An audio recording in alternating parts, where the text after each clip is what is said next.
The Man Who Wanted to Be Safe by Alice Brown. There was once a man who wanted to be safe. Even when he was a little boy, he was so careful about being safe that all his playthings knew it and tried to be safe too. His marbles never dropped into the gutter, and his hoop always stopped rolling just before it reached a rough piece of ground. As for his top, it would spin only a very little while, because it was afraid it might not have breadth to spin with another time. And his wheelbarrow trundled very moderately, lest the pebbles should fly up and mar its shiny sides. And when the boy grew into a man, he kept on wanting to be safe. Only the older he grew, the more he wanted it. He lived in a beautiful place where there were woods and rivers and waterfalls and red sunsets, and gold and silver underground. There were the most delightful people to play and work with, and they were always begging the man to come out and work or play with them. "Come and dig up some of the gold and silver," the men would say to him, but he shook his head. "No," said he, "we should have to work very hard to get any at all, and hard work will make us grow old." "Nonsense," said the other men. "We shall grow old anyway, and we might as well keep our blood moving." "Besides," said the man, "I have gold and silver enough. My father dug it for me."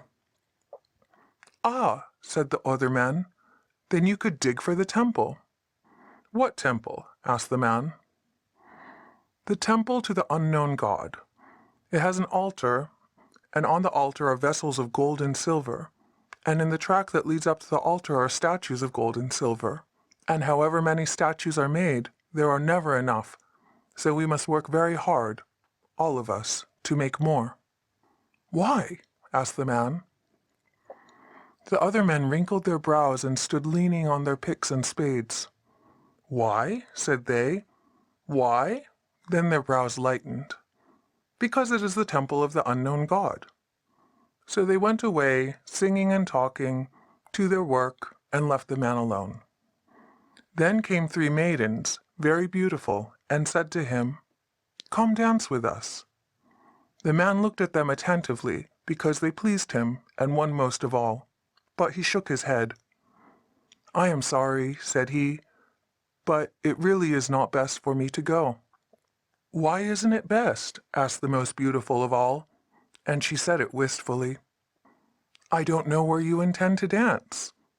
They all laughed together, in a way they had. "Why, we don't know either," they said. "We shall just dance into the woods and out again, and maybe we shall dance on to the waterfall." "Haven't I heard of a lion in those woods?" asked the man. "Oh dear, yes," said the maidens. "There are several. But if you dance very hard, they put down their tails and go off to find somebody who isn't moving so fast." "Then as to the waterfall, didn't I hear of a man falling over and getting drowned?" "Ah, but that was a poet. He was looking at the sky and hearing the roar of the water, and he was chanting what he read in the sky and trying to fit it into the sound of the water, and so he forgot the earth, and the water took him. But it didn't really drown him. It only carried him along the river to the sea." "All this seems to me very embarrassing," said the man. "I shouldn't want to be taken along the river to the sea." So the maidens went off by themselves, and the man was sorrowful, because he really liked them, and one most of all. By and by, when she had gone a little way, she left the others and came back. She looked half ashamed, as if it were not customary to come back. The red ran into her cheeks, and she gazed down at her shoe, but that only made her the more beautiful. "Perhaps," she said, in a low tone, "we may only go as far as the meadow. Then maybe you would be willing to dance." The man shook his head. He had to shake it very hard to keep himself from going. "I am sure I am doing the wise thing," said he. "The meadow seems safe, but it is quite near the wood, and we must remember the lions are there." The maiden looked at him more wistfully still. He almost thought there were tears in her eyes, but he tried to believe it was not so, because tears are so likely to make one do foolish things. "But suppose you do meet a lion," said she. "You are very strong." "Yes," said the man. "That is true. But there would be 2 of us, you see, and you are not strong, and I should have to look out for you." The maid put up her head quite proudly. He saw he must have been mistaken in thinking there were tears in her eyes. "No," said she, "you would not have to look out for me. I can look out for myself." "Well," said the man, "you must be careful." Then she began to sing, and as she danced away after the others, and the man wondered, because he had never heard her voice when it sounded so loud and shrill. They were all three singing as they danced along, and by the woods closed in on them and he was alone. "Well," said he at length, "that's over." And he went in and shut the door behind him. Now, as the years went on, the man grew more and more determined to be safe. He seldom stepped beyond his own dooryard, though he was still quite young, but it did not seem to him as if the house even was safe enough. So he traced a circle to enclose his land and built a fence about it. But in a year it seemed to him that a great many unpleasant things might happen in so large a space, and inside the circle he traced a very little one.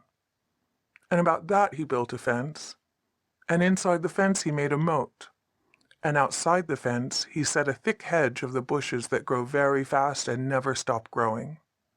Then he sat down in his house with the key of his gate in his pocket. "Now," said he, "I believe I am safe." So the years went on again, and the water in the moat grew stagnant and the hedge kept growing, and the man sat indoors and thought how safe he was. No one came to see him now, because whenever anyone came and called over the hedge he had called back again, "The gate doesn't open. You must go away." Once a day the baker came and passed a loaf of bread in through a hole in the hedge, and the man paid him out of the gold he had by him. And this went on until the man was not young nor even middle-aged, and sat alone in his house, thinking about the last of all. He was sitting there one June day when the sky sparkled and the trees were all a wavy green, when he heard a voice calling him and went out of his door to listen. "If it is anybody to attack me," he thought, "it had better be on open ground." But the voice was tremulous and sweet. He thought he had heard it before, though the one he remembered was young, and this was certainly old. "Who are you?" he called. "Do you remember the day I came back and asked you to dance with us?" it answered, and he thought it sounded pleadingly, just as it had those years ago. His heart gave a leap. "Of course I remember," he said. "Are you dancing still?" "No," said the voice. "I have walked quite slowly for a long time, but every day I have been walking toward you." Now the man was more moved than he had been for many years, but he did not like that at all, because it seemed to him hardly safe for his heart to beat so hard. "Did you have to walk far?" he asked, against his will. "No," said the voice. "I was never far away, but I have been going about your house in circles, nearer and nearer, and now they have brought me to your gate." "Well," said he, "I am sorry, but the gate won't open. The lock has rusted, and to tell the truth, I've lost the key." "Yes, I know it," said the voice, "but I have brought an axe with me, and I want to cut down the hedge." "What?" said the man. "Do you want to come in so badly as that?" "Oh, no," said the voice. "I don't want to get in at all. I only want you to be able to come out." Then he was indeed surprised, for in all these years he had forgotten that there was anyone different from himself. "Why," said he, "what on earth should I want to go out for?" "To see the sunset," said the voice. "It is very beautiful." "Why," said the man, "you must be mistaken. The sky hasn't been red for years and years." "And the sunrise," said the voice. "This morning the sky was as red as a rose." "Now," said the man, quite crossly, "if the sky had been red, don't you suppose I should have known it?" "No," said the voice, "your hedge is too thick and too high. And the woods, they are all carpeted with bloom. And the cataract, it sings its old song, only 1,000 times more wonderful. And the poets meet beside it and sing and sing. What nonsense, said the man. The cataract has been still for many years. Everything is growing still, all except a little watch I hear ticking somewhere. That bothers me very much. Sometimes it hurries, and I don't like that at all, but I believe it's growing fainter. Come out, said the voice, and listen to the cataract, and drown yourself in its glory. That's it, said the man peevishly. Drown! Why, people used to be drowned there by the dozen. On the pathway to the temple, it is all lined with golden statues. They shine so that you can see them for miles and miles. Now I ask you, said the man, what has become of the men that made the statues, and the men that dug the gold for them? Dead, said the voice joyously. They died at their task in the mine or before the smelting furnace, bless God. There, said the man, I knew you'd have to own it, and I'll warrant they haven't even a monument. Few of them, said the voice. Some lie within the temple, but most of them are unregarded dust. There, said the man, you see? But the voice broke now and said, as if through tears, I beseech you to let me cut down the hedge about your house. You are too old to chop, said the man, because he could find no other reason. No, no, cried the voice. I am old indeed, but I have strength enough for that, and I tempered and sharpened my axe myself. I beseech you to let me do it.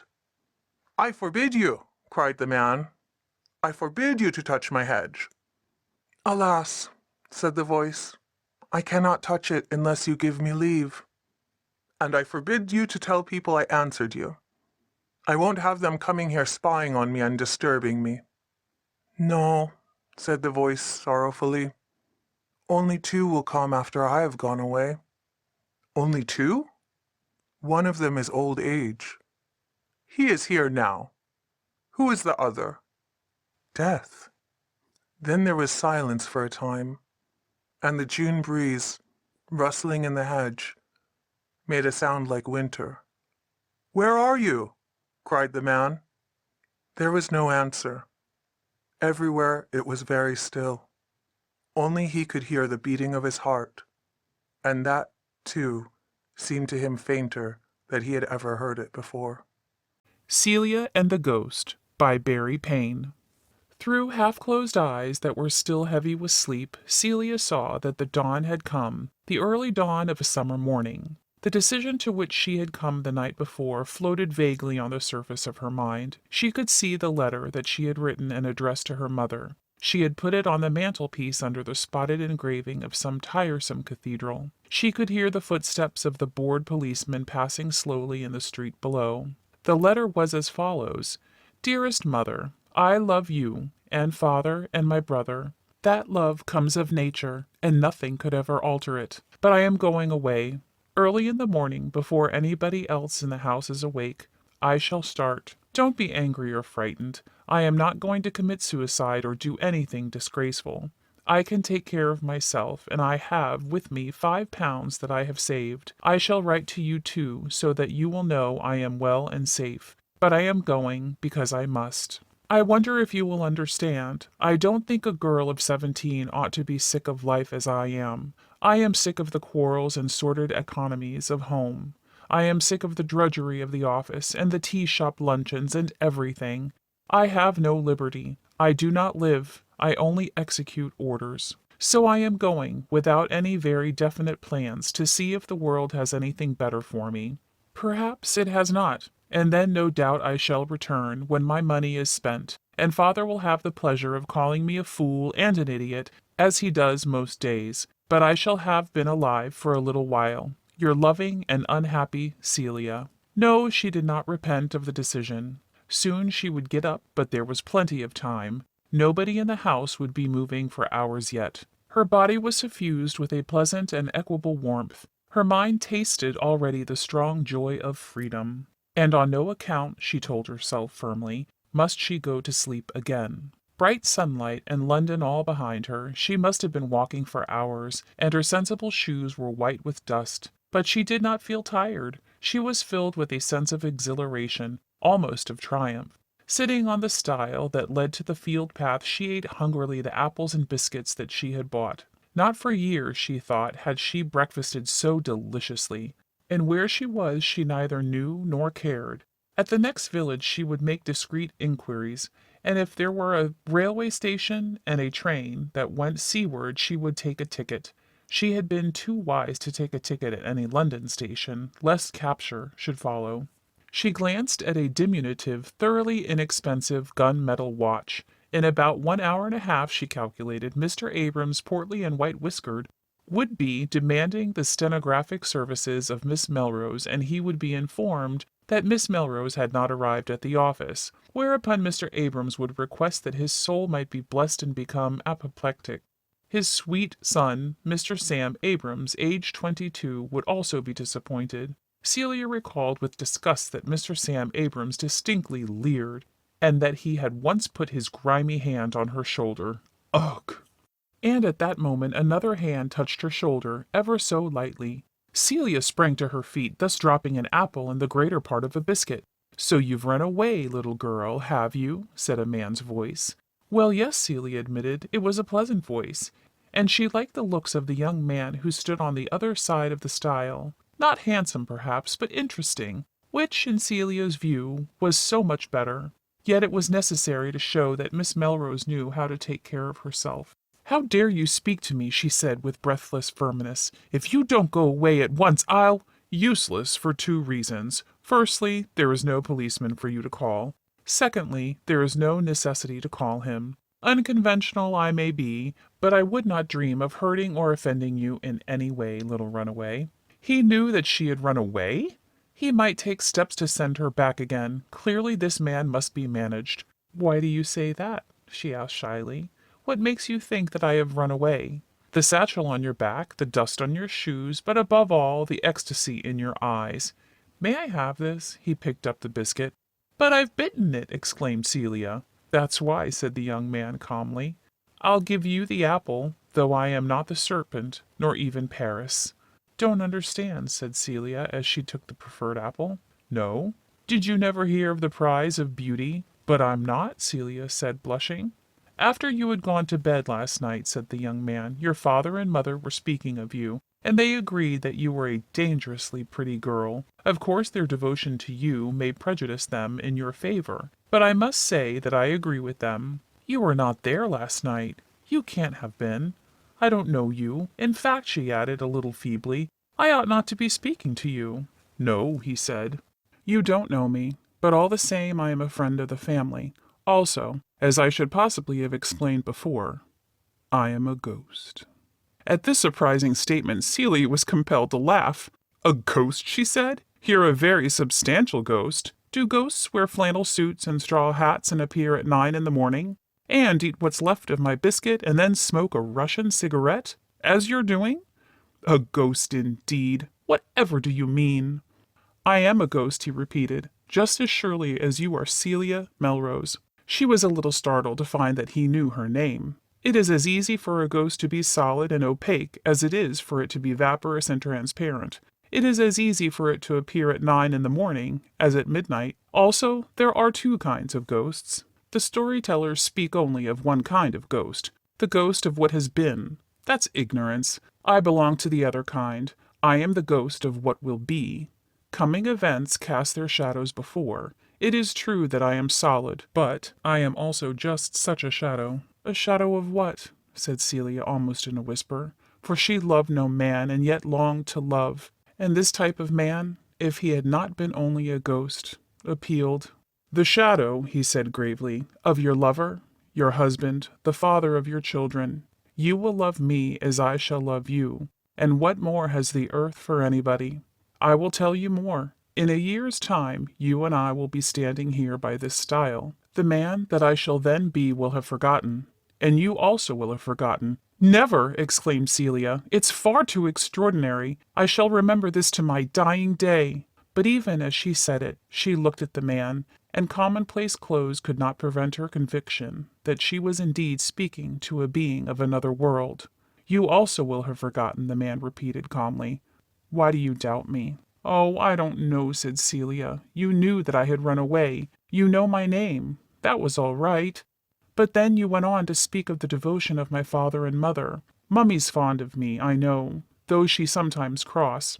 Matter of fact, when I ran away, I made my letter to her just as nice as I possibly could. But my father's temper's awful. You don't know the things he says to me. I simply couldn't stand it any longer. Why, if I'd thought they both cared for me very much, I wouldn't have dreamed of running away. There is a saying, Celia, that to know everything is to forgive everything. Your father teaches music, I think? Yes, it's his profession. And the poor man's a real musician. He has not been successful as a composer so far, and he does not know, as I do, that success will come to him before very long. Meanwhile, he teaches the piano to duffers. Think what that means. Every day, on the average, his true and sensitive ear is tortured with 786 wrong notes. I include Sundays, when he does not give lessons, or the average would be much higher. And he goes through this continuous martyrdom for the sake of those he loves, your mother, your brothers at school, and you, Celia. Then he is a poor man. He is bothered always with debts and money troubles. He had to pawn his watch to buy your last birthday present. He just manages to keep on the right side of bankruptcy. The wonder is that he has not been driven into raving lunacy. As it is, his temper and language are frequently deplorable, but his whole life speaks more loudly than his language and contradicts it. Celia's pretty mouth twitched a little, and there were tears in her eyes, but she controlled herself. "Oh dear," she said, "I didn't know. I wish you hadn't told me about the watch. What a beast I've been. And it's not true that he's always in a temper. Often he says things in his grim sort of way that make us laugh. Ghost, you seem to know everything. Tell me what I can do." The ghost smiled an enigmatic smile. "All that a runaway can do," he said, "is to enjoy the perfect sense of freedom, the escape from drudgery and routine, so long as the money lasts. I think you have £5 and some small change. Up to that point, you can live your own life, develop your individuality, assert your claim to put yourself outside the circle of—" Celia stamped her foot. "Stop talking that nonsense," she said angrily. Perhaps she had just a touch of her father's temper. And still the ghost smiled enigmatically. "You must admit," he said, "that it would have been easier to tell you what you might have done if you had not run away." "What?" "One thing has already occurred to your mind, I think. You make 30 shillings a week, you know, at the office. But I will tell you of another thing. Bad temper is infectious. When your father is furious, your mother is cross, and you are sulky. Good temper is infectious, but not so instantaneously. Still, in 3 days, an invincibly equable temper will make its effect. One more point. It is just as easy to talk, to be entertaining, to take a little trouble in the home circle, as it is when other people are present. Believe me, Celia, it is vulgar to have company manners." "Yes, you may call me vulgar," said Celia mournfully. "I'm such a lot of worse things as well that it doesn't matter much. But I never meant any harm, really, I didn't. It was only that I didn't think, or didn't know, or looked at things the wrong way." "That is quite true," said the ghost gravely. "Goodbye, ghost. I'm going home now, at once. They'll be angry with me, and I'll endure it. I suppose I've lost my job in the city, haven't I? I think Mr. Abrams generally sacks people who absent themselves without good reasons, but in your case the son, Mr. Sam Abrams, might intercede with success. He is sometimes kind to pretty girls, you know, as he always expects them to pay for it. Then I will get work elsewhere, and now I must telegraph home so that they won't be anxious. Can you tell me where the nearest telegraph office is?" "I could, but I can give you better help than that. All ghosts, the ghosts of the future, just as much as the ghosts of the past, have strange powers. I will give to you a power that no human being has had yet, though at some point in their lives every man and every woman would give all they possess, and many would even give their lives to have that power." Celia looked at him with big eyes, spellbound.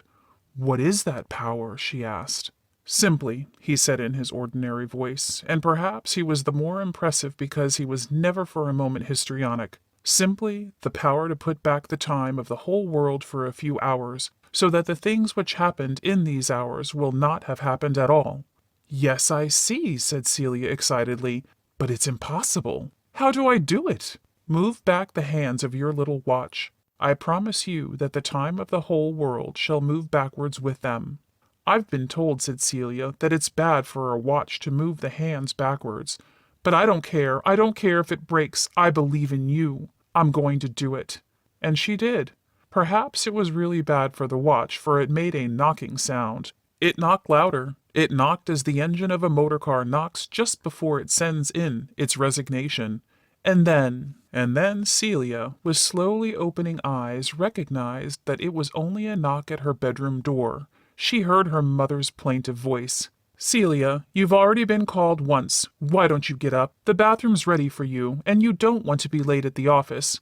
So sorry, Mummy, Celia called cheerfully. I'll get up at once and hurry like anything. There had been times when she had met such appeals with a certain acerbity. She sprang from her bed and stretched her arms wide, her head thrown backward. What a blessed sense of relief! So she had not really run away. She had not really hurt the people she really loved. She had fallen asleep again after all, and had dreamed the most delightful dream that she had ever known. The letter she had written to her mother was still on the mantelpiece under the spotted engraving. Celia took it down and spoke to it as if it had been a living being. You know what I'm going to do with you, you silly piece of iniquity, said Celia. I'm going to put you in prison, in my dispatch case, and in the luncheon hour I'm going to tear you to pieces and throw you over Blackfriars Bridge into the dirty Thames. There!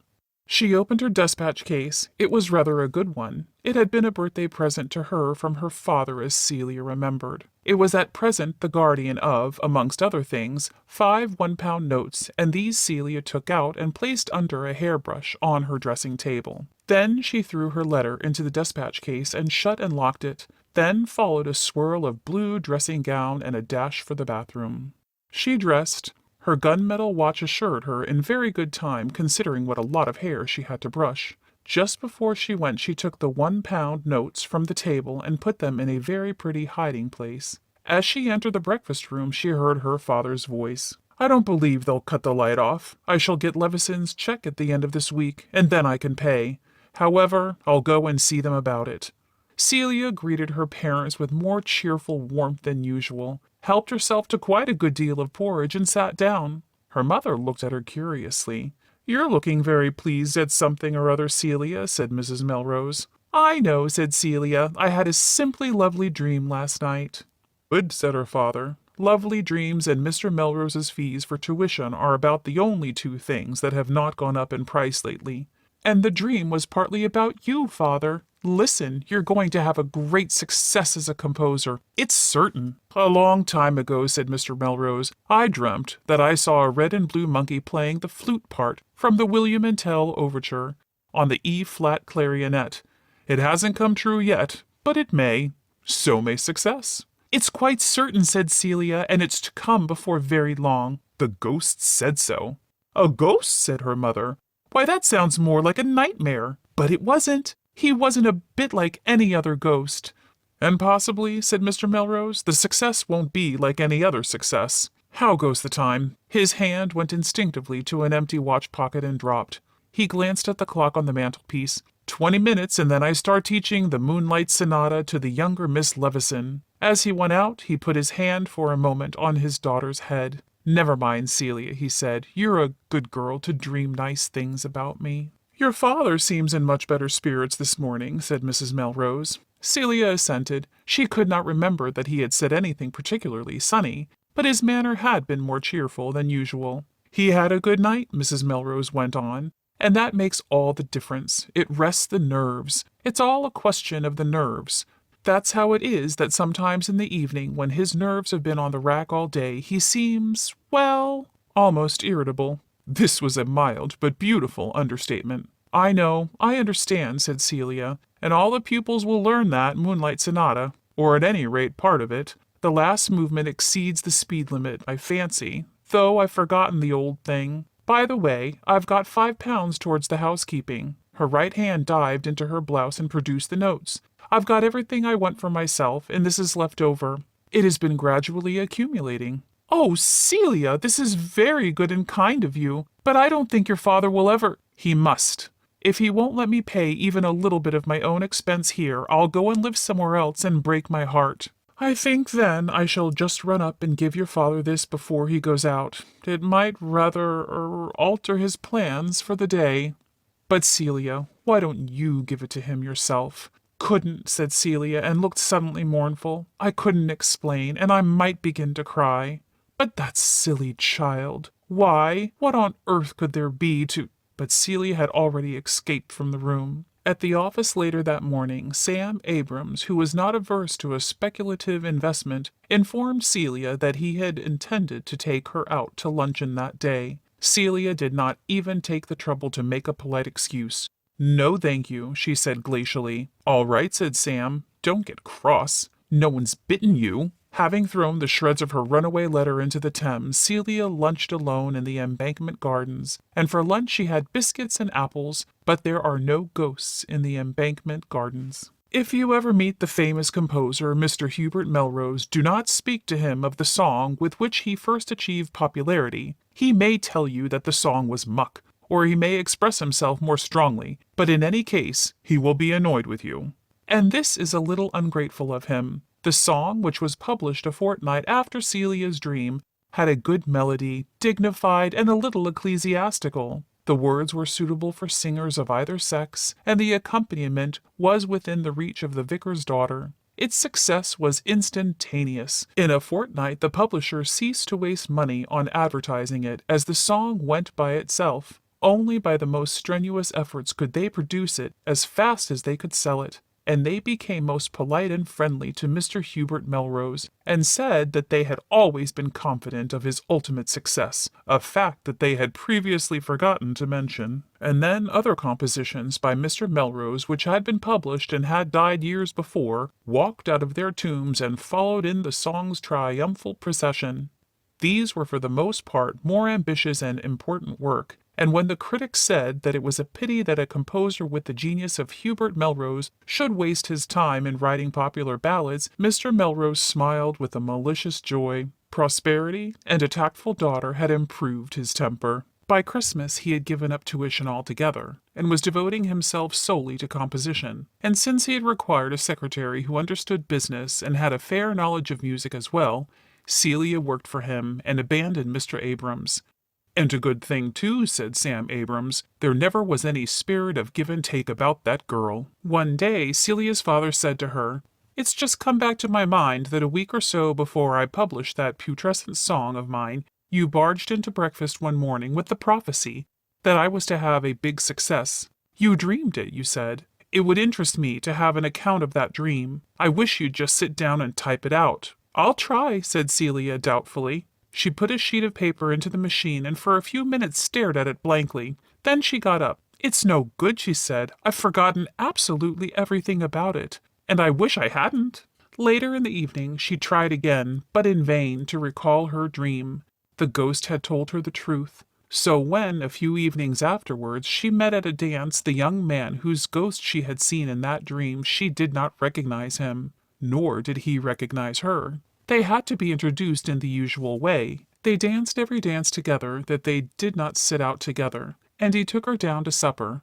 Otherwise, neither showed any special mark of preference for the other. Celia went home in a taxicab, which seemed to have touches of the seventh heaven about it, and after that, events moved rapidly. In the following summer, on a sunny morning, Celia walked in the country on the outskirts of London with the young man whom she was very shortly to marry. She had been engaged to him for countless ages, she said, but it can only have been a few months, since he was the same young man that she met at the dance. When they reached the stile at the footpath across the field, Celia sat down to rest and to eat biscuits from a paper bag. I think I'm a greedy pig, said Celia seriously. I'm sure of it, said the young man with equal gravity. And then they laughed at their own folly, as very happy people often do. And Celia dropped the greater part of the biscuit, which was then in action.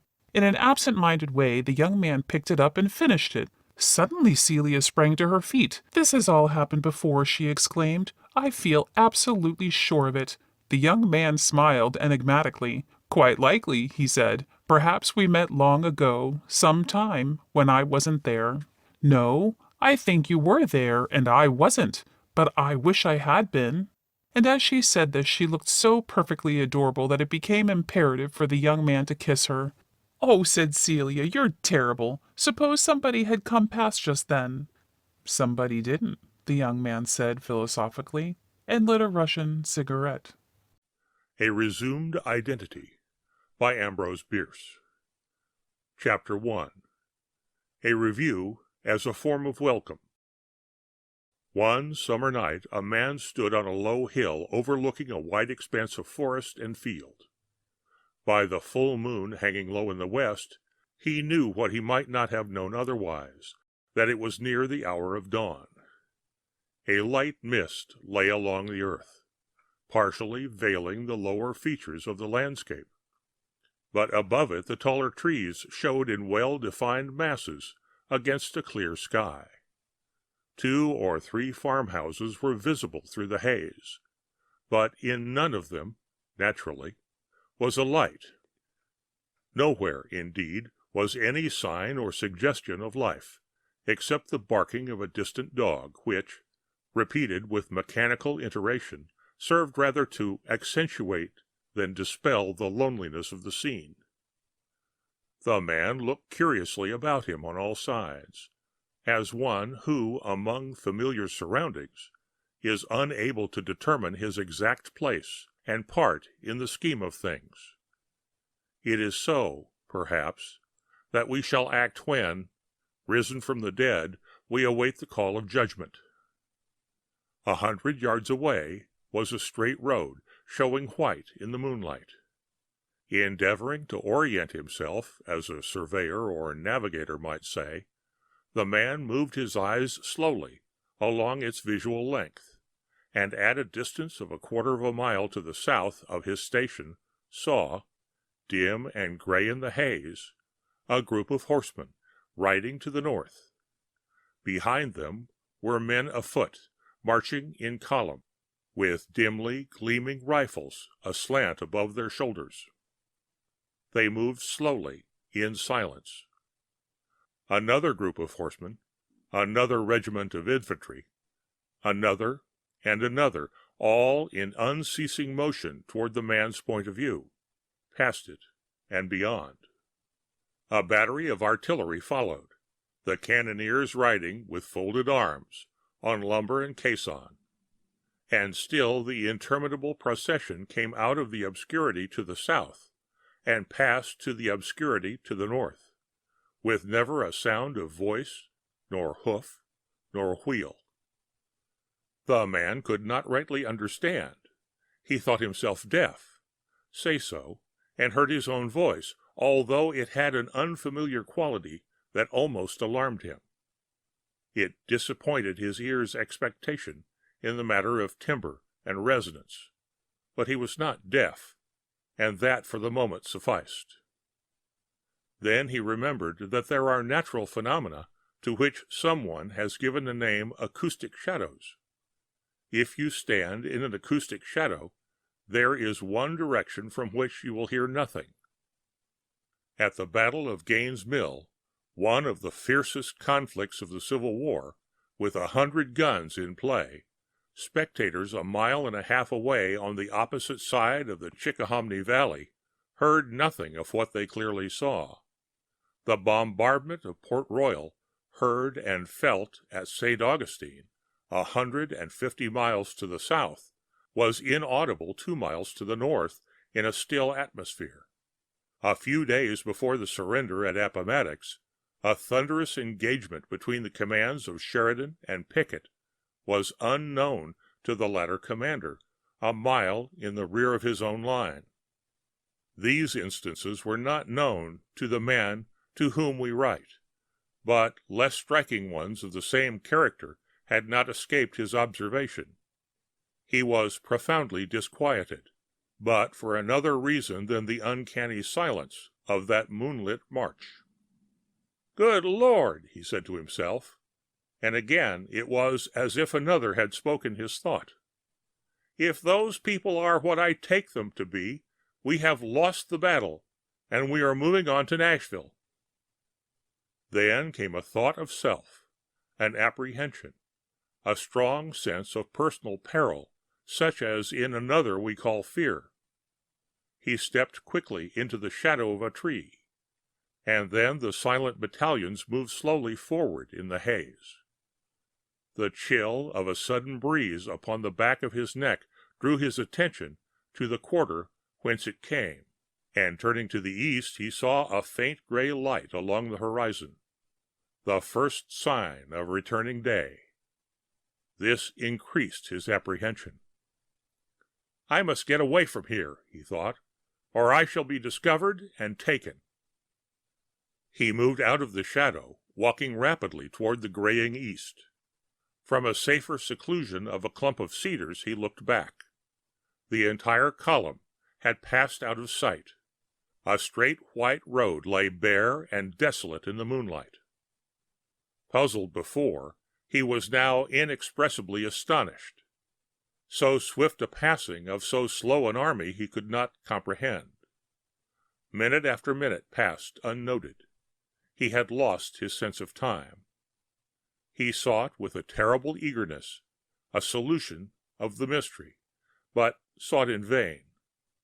When at last he roused himself from his abstraction, the sun's rim was visible above the hills, but in the new conditions he found no other light than that of day. His understanding was involved as darkly in doubt as before.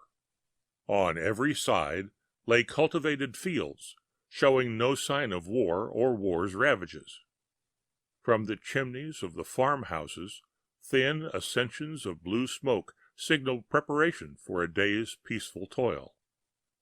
Having stilled its immemorial allocution to the moon, the watchdog was assisting a negro, who, prefixing a team of mules to the plow, was flattening and sharpening contentedly at his task. The hero of this tale stared stupidly at the pastoral picture, as if he had never seen such a thing in all his life. Then he put his hand to his head, passed it through his hair, and, withdrawing it, attentively considered the palm, a singular thing to do. Apparently reassured by the act, he walked confidently toward the road. Chapter 2. When you have lost your life, consult a physician. Dr. Stilling Mulson of Murfreesboro, having visited a patient 6 or 7 miles away on the Nashville road, had remained with him all night. At daybreak he set out for home on horseback, as was the custom of doctors of the time and region. He had passed into the neighborhood of Stone's River battlefield when a man approached him from the roadside and saluted in a military fashion, with a movement of the right hand to the hat brim. But the hat was not a military hat, the man was not in uniform, and had not a military bearing. The doctor nodded civilly, half thinking that the stranger's uncommon greeting was perhaps in deference to the historic surroundings. As the stranger evidently desired speech with him, he courteously reined in his horse and waited. "Sir," said the stranger, "although a civilian, you are perhaps an enemy." "I am a physician," said the non-committal reply. "Thank you," said the other. "I am a lieutenant of the staff of General Hazen." He paused a moment and looked sharply at the person whom he was addressing, and then added, "of the Federal Army." The physician merely nodded. "Kindly tell me," continued the other, "what has happened here? Where are the armies? Which has won the battle?" The physician regarded his questioner curiously with half-shut eyes. After a professional scrutiny, prolonged to the limit of politeness, "Pardon me," he said. "One asking the information will be willing to impart it. Are you wounded?" he added, smiling. "Not seriously, it seems." The man removed his unmilitary hat, put his hand on his head, passing it through his hair, and withdrawing it, attentively considered the palm. "I was struck by a bullet and have been unconscious. It must have been a light, glancing blow. I find no blood and feel no pain. I will not trouble you for treatment, but will you kindly direct me to my command? To any part of the Federal Army, if you know." Again, the doctor did not immediately reply. He was recalling much that was recorded in the books of his profession, something about lost identity and the effect of familiar scenes in restoring it. At length he looked the man in the face, smiled, and said, "Lieutenant, you are not wearing a uniform of your rank and service." At this the man glanced down to his civilian attire, lifted his eyes, and said with hesitation, "That is true. I don't quite understand." Still regarding him sharply, but not unsympathetically, the man of science bluntly inquired, "How old are you?" 23, if that has anything to do with it." "You don't look it. I should hardly have guessed you to be just that." The man was growing impatient. "We need not discuss that," he said. "I want to know about the army. Not 2 hours ago I saw a column of troops moving northward on this road. You must have met them. Be good enough to tell me the color of their clothing, which I was unable to make out, and I'll trouble you no more." "You are quite sure you saw them?" "Sure? My God, sir, I could have counted them." "Why, really," said the physician, with an amusing consciousness of his own resemblance to the loquacious barber of the Arabian Nights, "this is very interesting. I met no troops." The man looked at him coldly, as if he had himself observed the likeness to the barber. "It is plain," he said, "that you do not care to assist me. Sir, you may go to the devil." He turned and strode away, very much at random, across the dewy fields, his half-penitent tormentor quietly watching him from the point of vantage in the saddle until he disappeared beyond the array of trees. Chapter 3. The Dangers of Looking into a Pool of Water. After leaving the road, the man slackened his pace, and now went forward, rather deviously, with a distant feeling of fatigue. He could not account for this, though truly the interminable loquacity of that country doctor offered itself in explanation. Seating himself on a rock, he laid one hand upon his knee, looked upward, and casually looked at it. It was lean and withered.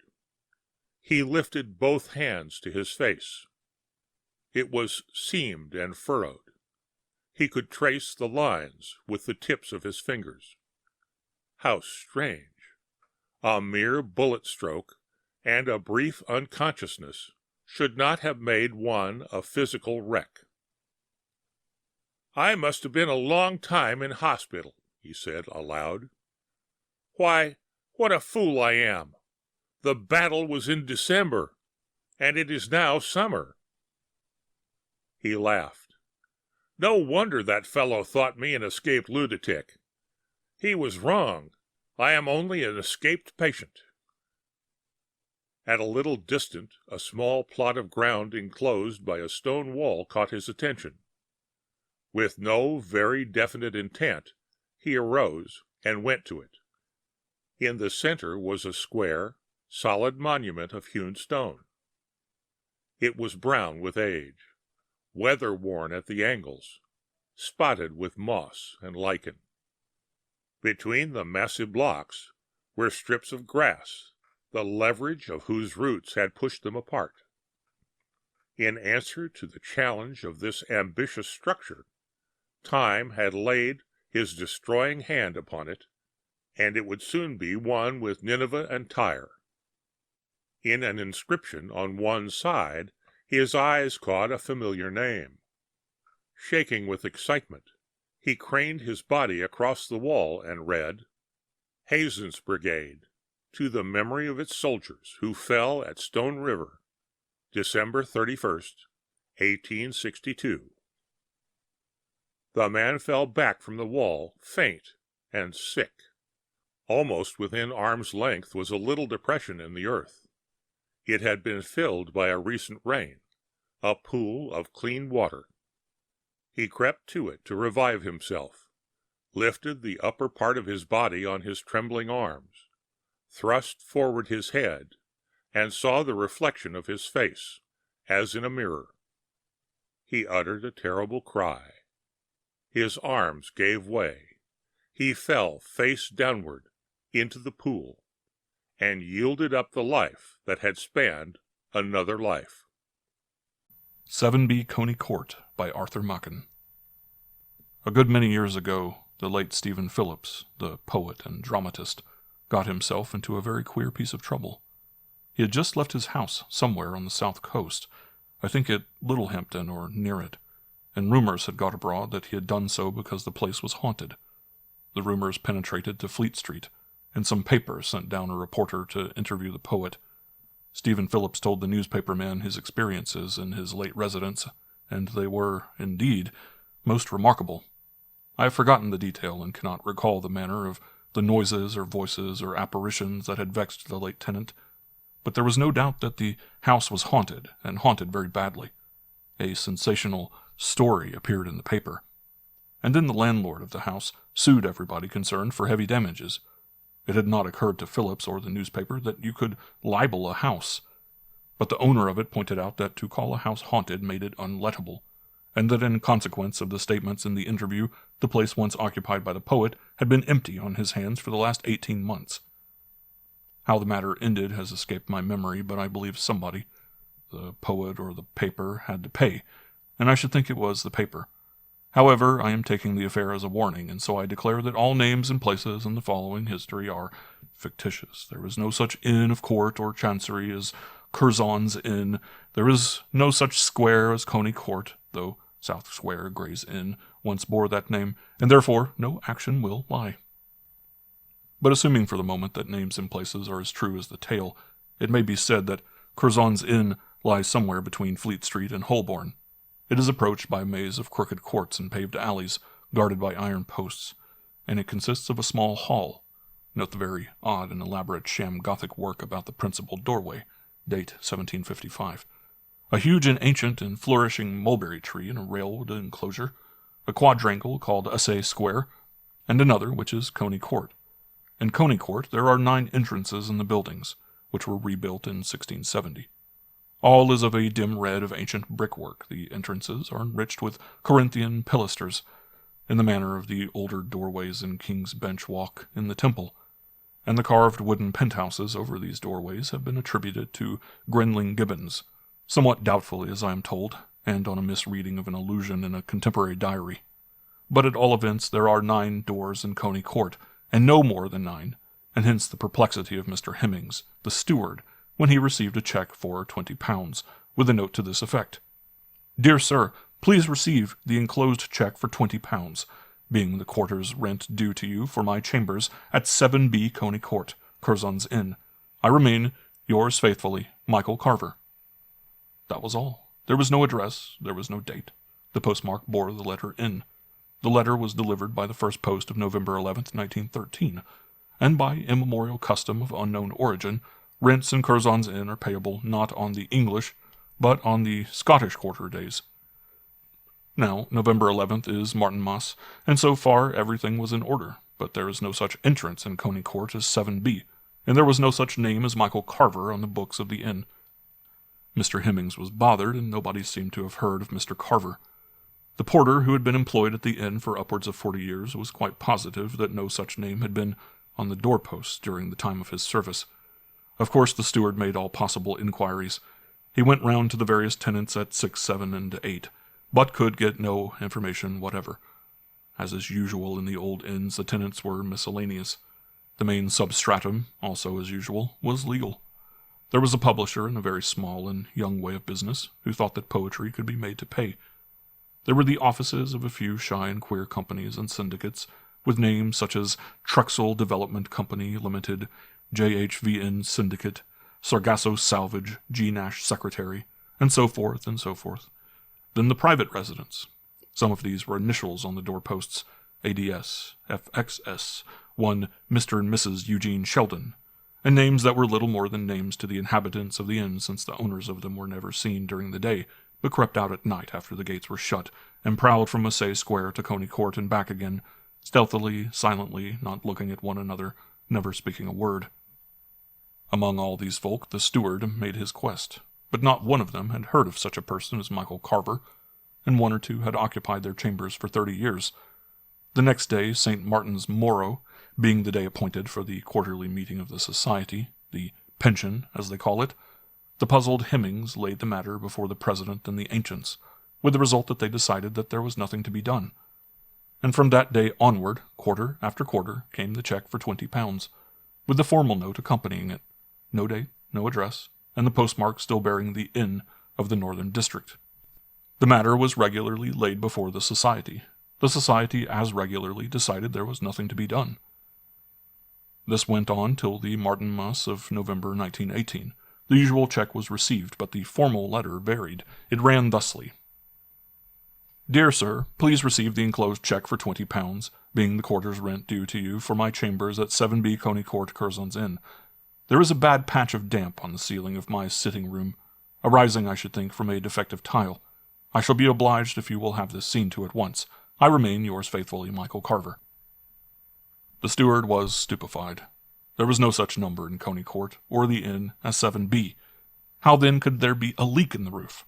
How could the society see to a roof which did not exist? Next day Mr. Hemmings laid the letter before the pension in silence. There was nothing to say. The president read it attentively. The 10 ancients read it attentively.